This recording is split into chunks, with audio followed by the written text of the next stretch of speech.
Hi, my name is Nilpuri Sumansiri and this is The Talk. So in today's video, I'm going to talk to you about some protective clothing or how to protect yourself from the sun.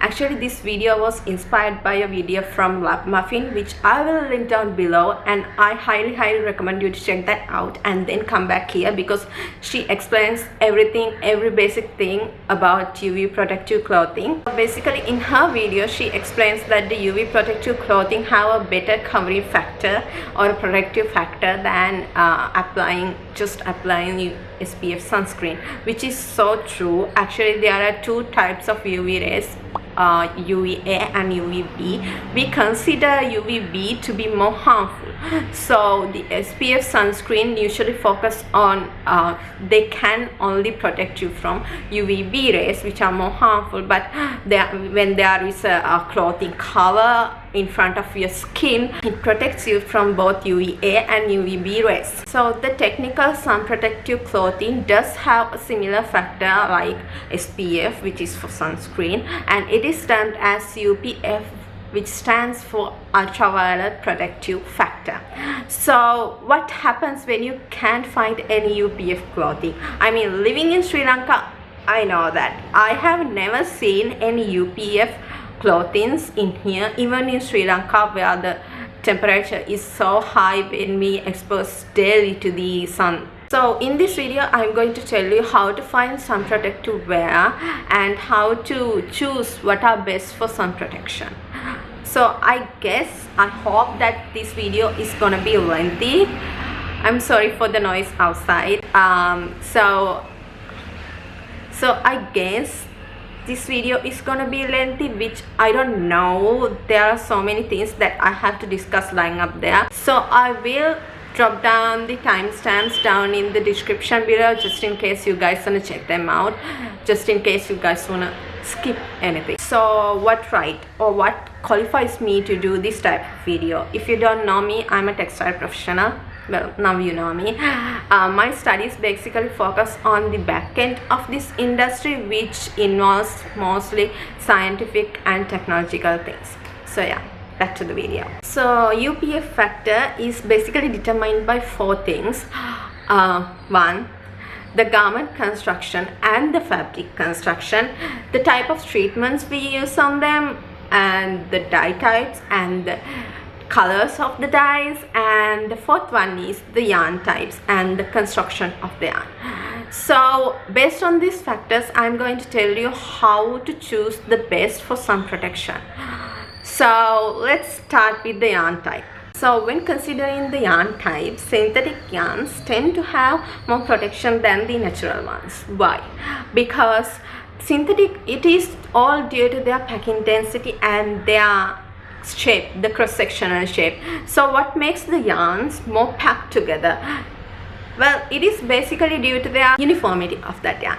So as you might have noticed by now, natural yarns or natural fibers, because they are natural, are more non-uniform, or they are not just perfect. So it is difficult for them to achieve a highly packed nature like synthetic yarns, and that is the reason why you feel more comfortable in wearing natural made clothing than synthetic ones. So when you want to choose sun protective clothing, you can go for nylon and polyester fabrics, which are synthetic.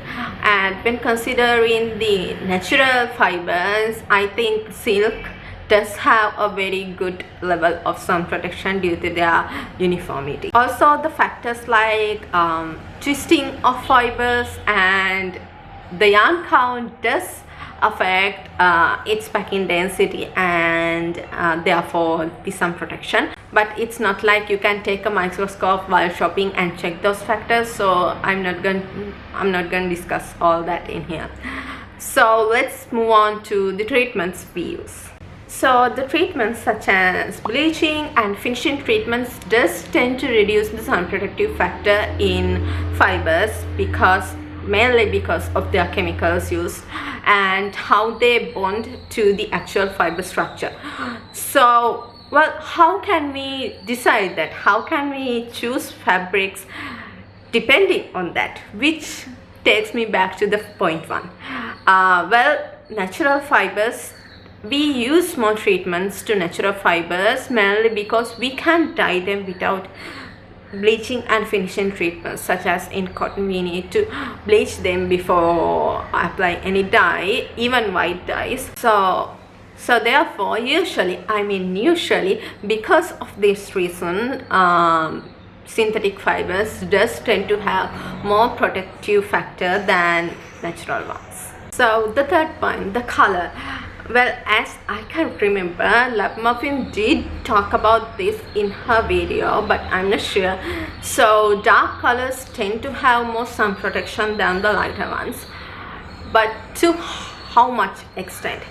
Well, first I have to say dyeing does increase the sun protective nature to some extent, because what happens in the dye process is that we insert the dye molecules into the fabric structure chemically or physically, which, well, that process increase the crystallinity of the total structure.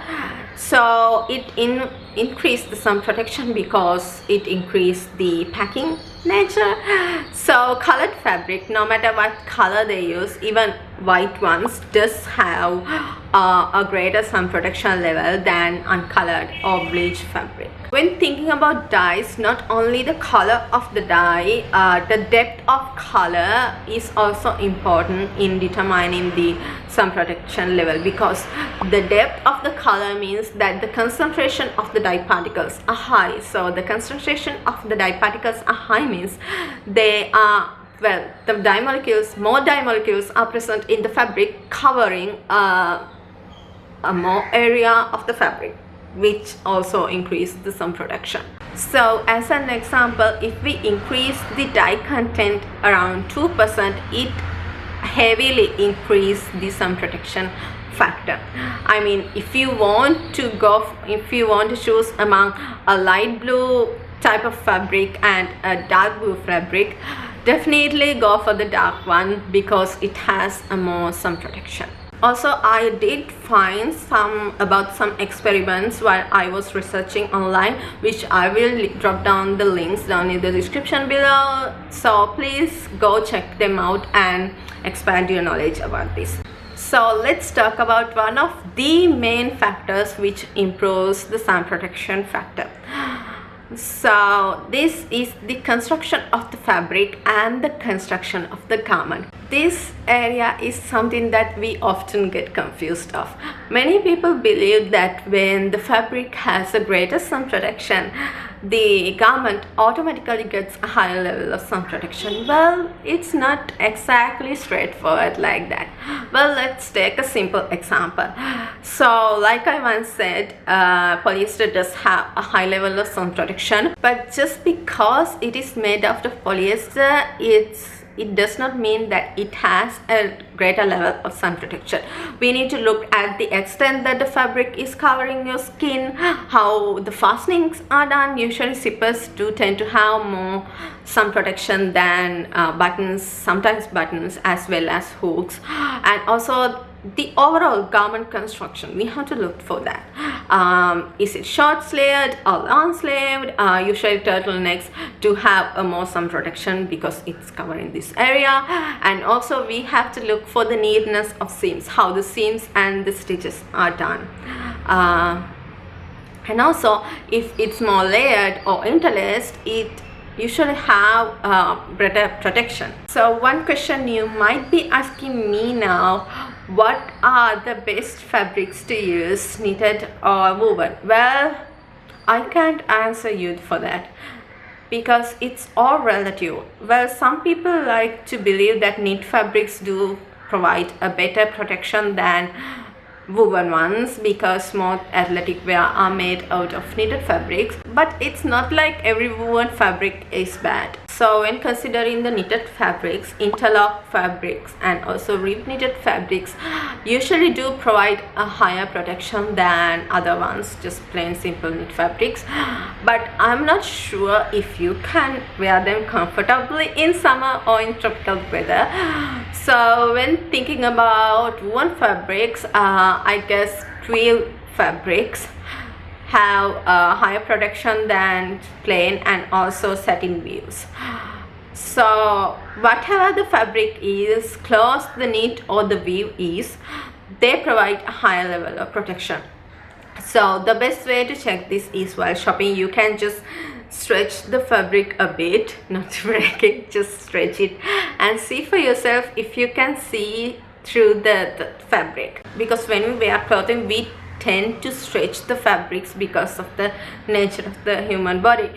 So stretching reduces the UPF factor to some extent.